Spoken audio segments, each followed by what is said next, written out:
go. Get to the chat. Get down. Boston has entered the chat. NBA Finals Game 1 recap edition. Whoop, whoop, whoop. Travis Thomas here, George Balekji. What a hype, man. Celtics handle business. I don't have Arnold Schwarzenegger on my bingo card with you. Get down. Get to the chopper. Get down. That's what was basically Kristaps Porzingis tonight. Is coming out, mowing dudes down. Whoever was in front of him, post up, shoot over, trailing 3, taking them down. And by the end, it was just the Mavericks running for the life. Let's talk about it, brother. All of us, by the way, call us 617-790-0928. Leave us your voicemails. We'll play them right here on this program. Email us, thechat@nesson.com. Send us your tweets. Of course, we'll get to those later. Look, I want to start here, George, because I know you have got to get this off of your chest. So, obviously, we're going to break down Game 1. We're also going to preview the Stanley Cup Finals Game 1. But George was in the building for Celtics Mavs Game 1. I want you to get this off of your chest. Tell me the energy in the building. Tell me what the temperature was like in that thing. I was there in 2022. This was different energy all around. And it starts with been there before, got their hearts ripped up back, how good this team is. And you have to take into account the national media, the national narrative that, yeah, the Celtics are good, but the Mavericks are hot at the right time. Talented as the Celtics are, the Mavericks will win this. So there's that underdog feel with Celtics fans. Hey, me included, I said Mavericks in 6. Up, you right? Did. Then you're in the Garden. It starts filling in with the fans. The buzz of like Derek White walking out for warm-ups. But then the pop you hear when Kristaps Porzingis was showing on the Jumbotron, man, WrestleMania 50 whatever couldn't mimic that. And it's just 17,000 people go out there. How that crowd was just thirsty to be there for a finals game. And that run of 3 threes in a row when it was Tatum, Porzingis trailing 3, Hauser 3, and then a block by Porzingis mixed in. Yeah. Everything he did elevated the crowd, but it was a sound unlike anything I've heard in any arena, any stadium that I've ever been in. And I've been there for the Bucks-Suns Finals. Bucks coming back from down 0-2. Oh, that's right, yeah. 2022 Finals, Celtics Warriors. Wow. And then 2024, this Game 1. I think it's completely different approach by Celtics fans. They know this is their year, the excitement there. And it is. It's Boston. It's everyone in there wearing green like they want to be there. It's not like a corporate final Game 1. It was all true fans in there.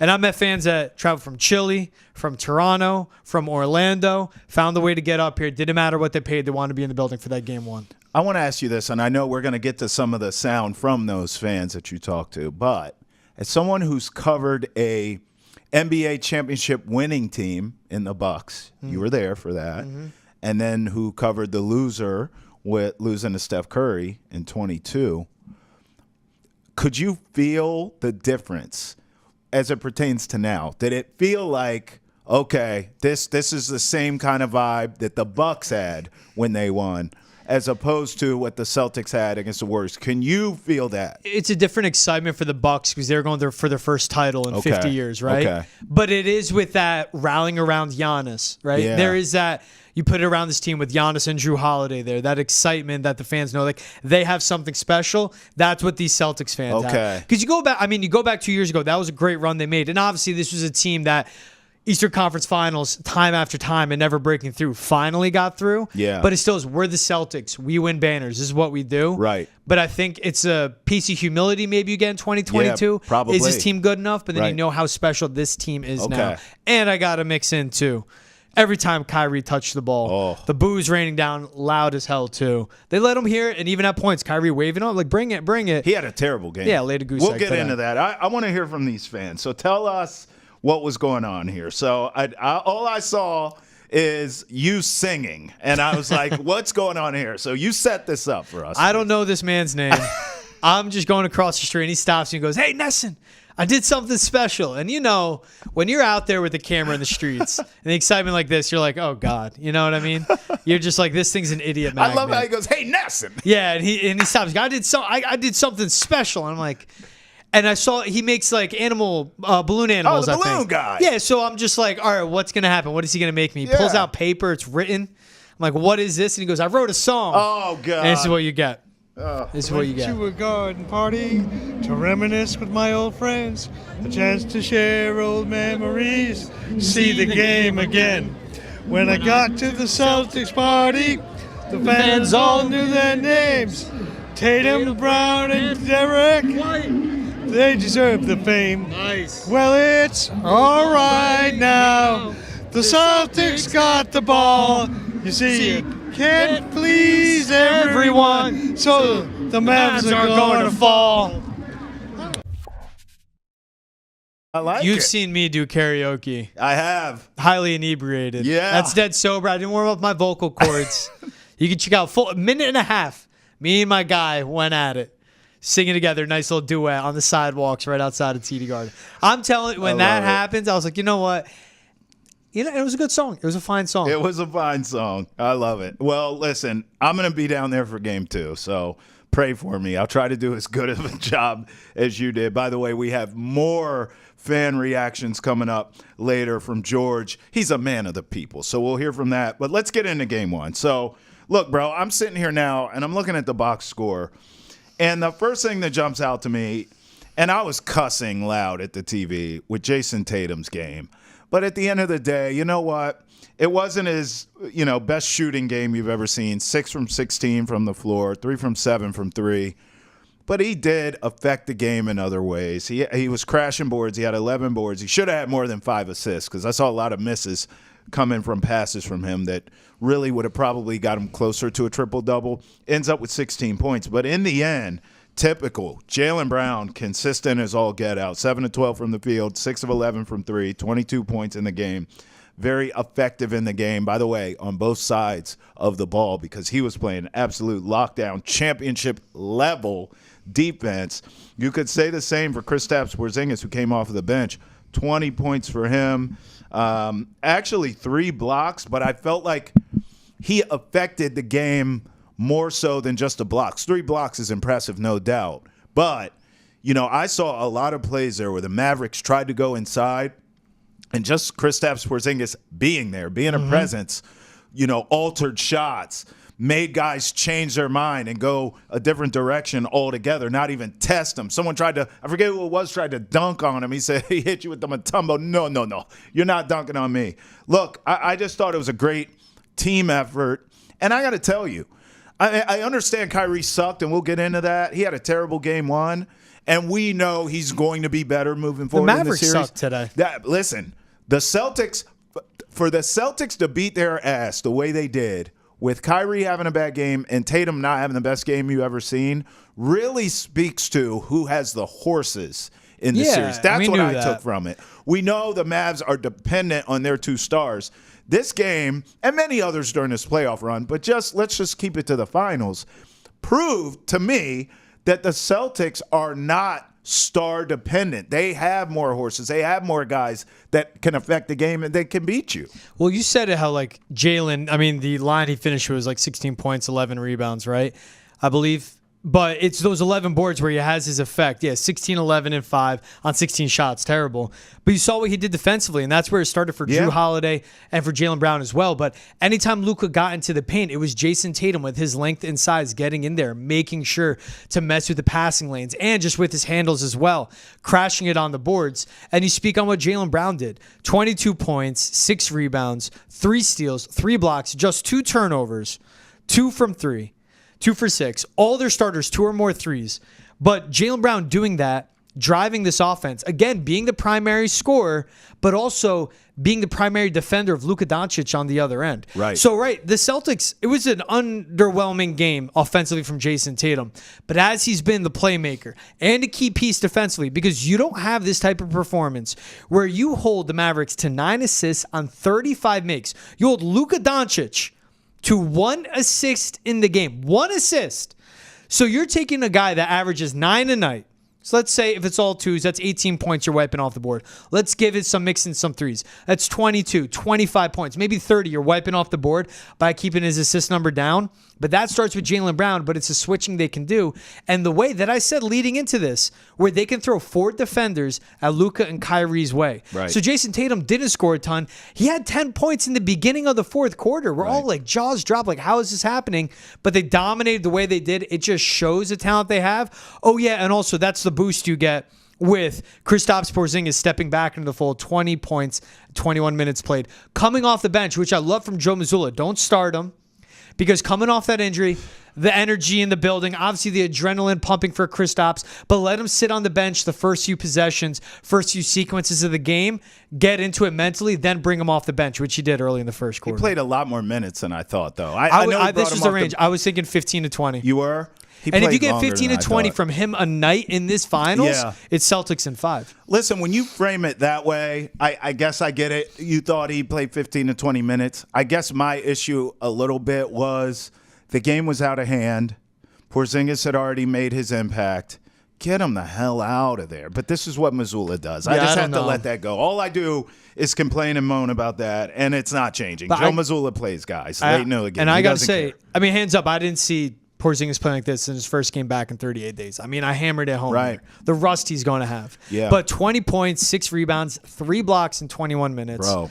And this is well below his average of 29 minutes a night. And he was a guy that averaged 20 and 7 in the regular season. He was aggressive, too. Trailing from 3, chasing down fast breaks for blocks, erasing shots at the rim, taking away the lob threat. Derek Lively was completely MIA all night long. And that's Kristaps Porzingis, both ends of the floor. And offensively, working from the elbow. Every defender they sent his way, posting up on Lively like he did, who's stronger than him, but didn't matter, driving by guys, rim running, crashing down the lane, and dunking. He was phenomenal tonight in just 21 minutes. But it's the energy boost. It's what Drew Holiday provided this team in the last round against the Pacers. The energy boost Kristaps Porzingis provides for the team, within the building, of course, those 17,000 fans in the Garden, but everyone around him. What him and Jaylen Brown did tonight, that's elite playmaking basketball. And this team is so deep, so talented, they can afford an off night from Jayson Tatum and blow away the best team in the West like this. And again, 30 points from Luka, but just 1 assist. They said, you go ahead and beat us. On the pick and roll, we'll drop. We'll take away the lob threat. You come to us. You eat. We're going to leave Al on an island, or if it's Jaylen or Jayson, do the same thing, then double late, but we're not going to let anyone else score. Yes. And they kept him away. The Mavericks all together as a 3-point threat. Couldn't get it going. They were, I think, finished 5 for... That's terrible. 7 for 27, but they were like 5 for 23 late in the game. Right. It was just they were never a threat from the 3-point line at all.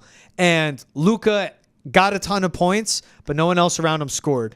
And this game got close. Luka was driving and got it within 8. Remember, we're all like, here we go. Yeah. And then they responded. Listen, I want to go back on something you said about Porzingis, kind of rendering Lively and Gafford, I would throw in, worthless, essentially. He took those guys out of the game. But this is what I was telling you coming into this series. I started popping champagne when the Nuggets went out. And I told you, I said, Joker is a problem for anyone on planet Earth. Jokic, no one can stop him. He is an unmovable force. And I knew he's going to be pushing around Porzingis like no one's business, especially coming back from injury. But once he was eliminated, there was no big left in this tournament at the time, including Cat, including Gobert, including these guys for the Mavericks, that had me losing sleep at night because I knew Porzingis could match up athletically to any of them. And so this is what we're seeing. We're seeing him healthy. And credit to you. You were always skeptical about Porzingis' health. Always, like back to the regular season. He gets hurt in the postseason, of course you were skeptical. But you did say, you acknowledged, if he's 100% like I thought he would be, you said this series will be over quickly. Some of your prediction of Mavericks in 6 was predicated on, I don't believe Porzingis, A, will be healthy, and B, can sustain health. Now, we'll see B, if he can sustain it. Like, that's my but thing you watching said him. He looked great tonight. Yeah. Cool. Let's see when adrenaline wears off. Right. All right, 2 days rest after this. How does the leg feel? Sure. And there's going to be an adjustment by the Mavericks. This defense came out and completely shocked Luka on multiple facets, but the way they were able to eliminate the lob, which the Timberwolves couldn't do at all, and at the same time, the size, the strength, the athleticism that they could throw at him. Right. And Jaylen Brown meeting him right off the bat to start the game. Luka's bringing it up, met him at half court, did not care, rose to the occasion. Yeah, there were times in this game Luka looked tired. But if Kristaps can recover, keep this level of play up, and it's not going to be identical to this. He can't sustain this level of play. But if you get 20 good minutes, 20 good minutes from Kristaps Porzingis, this is Celtics in 5. Yep. That's what, but I go Mavericks in 6 because I don't believe he can hold it. Right. But Celtics in 5 to me. Couple more numbers to think about here. Celtics on the boards, 47-43 advantage. It felt bigger than that to me. I was actually shocked when I looked at the stats because it felt like the Celtics were hitting every damn rebound possible. Assist, Celtics 23, Mavericks 9. And I mean, it says it all. And think about when it was late in the third or beginning of the third. Luka hits a 3, makes it an 8-point game. And at that point, it's a 35-14 run in favor of the Mavericks. The crowd of the Garden was stunned. Then it's Jaylen Brown free throws, Porzingis dunk, Brown free throws, Tatum 3, Horford 3, Brown 3, 20-point lead like that. And over a 14-0 run in the third, Jaylen Brown had 2 rebounds, 3 for 4 from the free throw line, 2 blocks on Derrick Jones in one possession. One was on a lob. The second one is when he tried to put it back. A block on Kyrie at the rim as well, and an assist on an Al 3. Opened the fourth with a driving layup. Jaylen Brown, I mean, flowers all the way. Yeah. This has been so long in the making for him because he was the best player in the finals 2 years ago. But all the attention was on how bad Jayson Tatum was, of course. Then last year into the playoffs, all the attention is on how poor Jaylen Brown played, how awful his handles were. Then he gets a Supermax, and people clowned him. How is this guy the highest paid NBA player of all time? Deservedly so, but you know what? Jaylen Brown played the system, and then he took getting clowned and people talking bad on his name, got paid a massive amount of money, and became a better player. When does that happen? And he very well could be the best player on this championship team if he keeps putting this together. So it's just like you give the flowers to Kristaps Porzingis to drop back in and play the level he did, and then I got to give the flowers to Jaylen Brown. And I have all postseason. He's been their most consistent player, shooting better than 50% from the floor, series after series after series, getting it done, being their best defender. Should have been all defensive. You said it too in the regular season. He would take on the opposition's hardest defensive assignment, and he would. Their most difficult offensive player did it again tonight in Game 1. He's a Game 1 MVP. He keeps putting it together. He better be Finals MVP because if they beat the Mavericks and they do it handily in 5 and Luka continues to play this way, but the Mavericks don't play well as a team, his fingerprints and Drew Holiday's on the defensive end is all over this. Luka's running mate, Kyrie, we all hate him. 37 minutes, 6 of 19, 0 for 5 from 3, 12 points.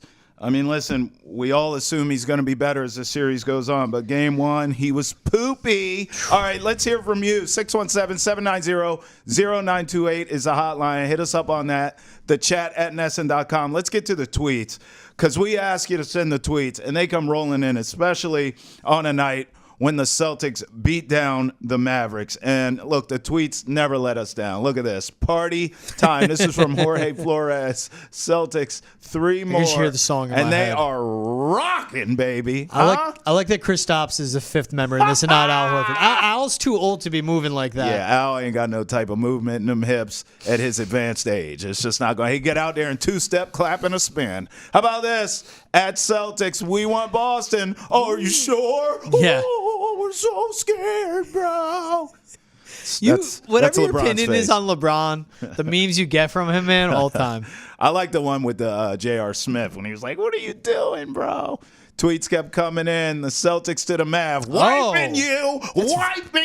violent. Wiping you.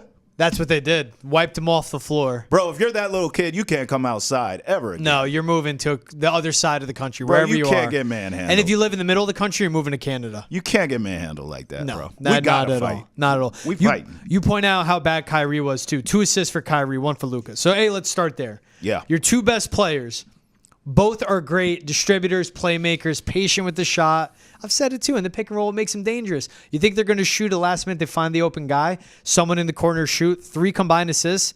Luka and Kyrie tonight, 42 points on 45 shots. Luka had 30 of that. Game 4 against Minnesota when they lost, 44 points on 39 shots.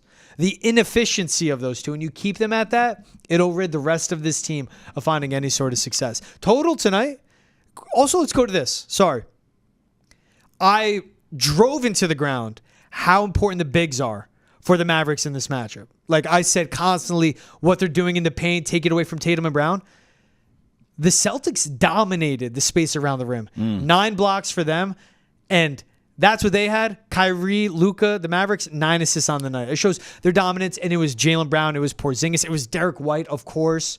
It was everyone there, just taking away the lob space, taking away the rim from the threat of the Mavericks. Well, we told you George is a man of the people, and we promised more George and the fans interaction. Check this out about Kyrie. What's your message to Kyrie when he's back in that building? Clown. Absolute clown. Gonna be humble. It's time to pack it up and go home, man. It's time to pack it up and really go home. You know, we love you. We've loved you for a little bit, but right now you're our enemy. Kyrie, he's not scoring more than 20 points this series. Get to Cancun. Kyrie. You! Yeah! Let's go! I can't hate on him. I'll clap for him. You know, you got to keep it respectful. You don't want to poke any bears anymore, right? Exactly. You got to just play it cool. We're owning him over the past, 10 games, right? 0 for 10. 0 for 10 now, right? So just stay humble now. We just got to get the job done. High road. Yeah, yo. What are you gonna? You want to be me? No. Yeah, let the play talk, okay? Let the court action talk. Can't say it on camera. Go home. Relax, take it easy, man. I know what you can do. All right. I got nothing wrong with Kyrie. I love Kyrie to death. But Kyrie, man, Kyrie. He didn't really want to say that, but he had to do it. That last guy's my boy Will from Jersey. Oh, okay, so you know how that went down. I got to point out the 2 kids too. They were like, don't poke the bear, keep it on the floor. They were both Canadians. So typical Canadians. If we're going to go super nice here, eh? Sorry, Kyrie. Sorry, eh? Don't do it. That's They hilarious. were good dudes. More Celtics finals coverage on Hold My Banner. Check it out wherever you get your podcast as we get ready for Banner 18. It feels like it's loading. All right, let's talk another final. Stanley Cup Finals start tomorrow. Game 1, Panthers-Oil. Who you got? Panthers. Yeah, me in too. 6. Me too. It's funny, too, because I kept riding with the superior goalie matchup in this. Yeah, you did. When I went to the conference finals and both bit me in the ass, right? Yep. But I'm going to ride with that. But it's not just about Bobrovsky. I mean, it's what this Panthers team is. Even think about their run to the Stanley Cup Final last year. They lose Kachuk in the final. Ekblad, Montour, all injured. So by the time they get there, they're just a depleted team. They're actually fully healthy. Of course, they got Sam Bennett back. But it's all about what starts. To me, it's like straight up the middle how strong they are, because Barkov with Bennett slotting in behind them. And it's 4 lines of consistency where they played playoff hockey. They come in, they choke you out, they smother you. Yeah. And as great as Connor McDavid and Leon Draisaitl is, this Panthers team just doesn't give you chances to score. And they're completely fine with mucking it up, playing dirty, dump and chase, keep everything in the middle, take away the boards from you entirely. You get no clean breakouts. Yep. And for a team predicated on speed like the Oilers and everything coming out of the West, the Panthers force you to play their game. And I was thinking, and everyone was saying it's West all along. Maybe if it was the Avs came out, if it was the Stars came out, I'd be confident. But Stuart Skinner in net, I just don't trust that guy with my Nor life. should you. Listen, you got to give the credit where it's due for the Oil, though, because they have played a more playoff-conducive style. You know, that first round against the Kings was more high-scoring, which is what they want to do. But you have to give them credit. I did not think they would beat the Canucks at their own game, slowing the hockey game down, playing defensive. Then against the Stars, I thought we were going to see offensive fireworks, and I was completely wrong. I mean, they shut the Stars' water off, and they played great defense. And that's how they got here. And it's shocking to me that that's how they got here, but at the same time, it's a Western Conference, and I believe that the top of the Eastern Conference is better. The Western Conference totality is better.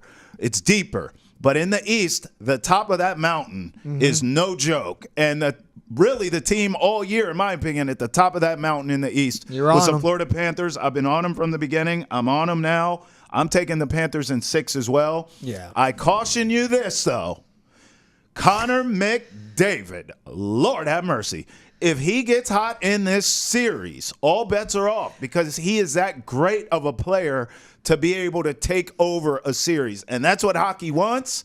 I'm not saying it's fixed, but I'm saying if he gets hot, all of a sudden some calls and some power plays going the Oil way, don't be surprised. Connor McDavid is an absolute superstar to the highest order, so don't be surprised if he takes over the series, but I'm going to roll with the Panthers here in 6. It's Alexander Barkov matching up with him, and it's all about what he does. Yeah. And I understand what McDavid can do, but it is something to be said about the Panthers that took on a Vasilevsky, that had Jeremy Swayman playing the net better than anyone in the world, had an Igor Shesterkin, another elite goalie, and they won 2-1.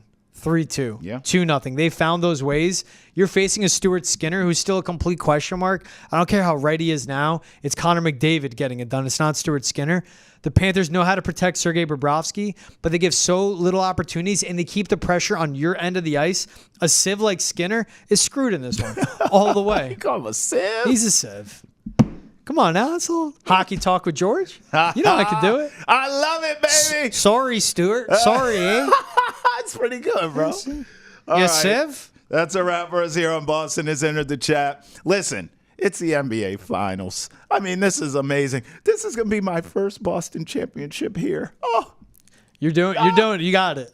So you said Celtics in 6 originally. Yeah, man. Is it still Celtics in 6? I mean, bro, I don't know. This might be over faster than I thought. I don't want to be disrespectful and say a sweep, but damn it, man. After game 1, what the hell are you supposed to think? Look, if I'm going to be wrong about Mavericks in 6, and it's you're going to be wrong. If Porzingis sustains this, let me see Porzingis do it for the finals because that's what it is, right? And fine, if he sustains this, it'll be Celtics in whatever. But if it's Celtics in 4, if it's a sweep, that's a Friday night. You know where I live. I'm getting up off my couch in Charlestown, walking right to Causeway, and I am not returning to my apartment until Sunday morning. To my girlfriend, I love you. Don't worry. I'm just going to be sleeping in a bar somewhere. Hey, listen, I mean, if you're getting into all that trouble, you know where to find me. You're going to need a running mate. Yeah. I'm your Huckleberry. Causeway, here we come, baby. I'm going to do the bat signal. You will find me. Ante will find me. Get the gang going, and that's it. We out. And then we assemble. Yeah, just like that. Boston has entered the chat till we enter it again. Travis Thomas, George Balekji. That's the call for trouble, baby. Game 2, we out here. Peace. Later.